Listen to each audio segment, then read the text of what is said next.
ఈనాటి కథ శీర్షిక సొట్ట పొట్టి పిట్ట. ఒక ముళ్ళతుప్ప చాటున ఓ పొట్టి పిట్ట ఉండేది. పొట్టి పిట్ట పుట్టిన కొద్ది రోజులకే దాని తల్లిదండ్రులు చనిపోయారు. పైగా పుట్టుకతోనే మన పొట్టి పిట్టకు ఓ కాలు సొట్ట. రెక్కలు బాగా ఎదగక ముందే తల్లిదండ్రులు చనిపోవడం వల్లను, పైగా సొట్టకాలు కావడం చేతను మన పొట్టి పిట్ట పాపం అలాగే కుంటుకుంటూ తిరిగి అక్కడ ఇక్కడ ఓ గింజో గితకో తెచ్చుకుంటూ ఉండేది. అలాగే కొంతకాలం కష్టపడుతూ వచ్చింది. క్రమేణా రెక్కలు ముదిరి పొట్టిపిట్ట ఎక్కడికి పడితే అక్కడికి వెళ్ళగలుగుతోంది.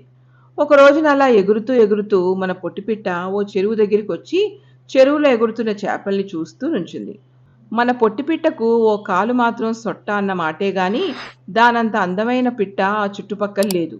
బంగారంలా మెరిసిపోతూ ఉండేది దాని శరీరం.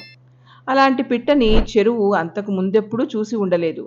అందుకని పొట్టిపిట్టని చూసి, ఎవరు నువ్వు, ఎందుకిలా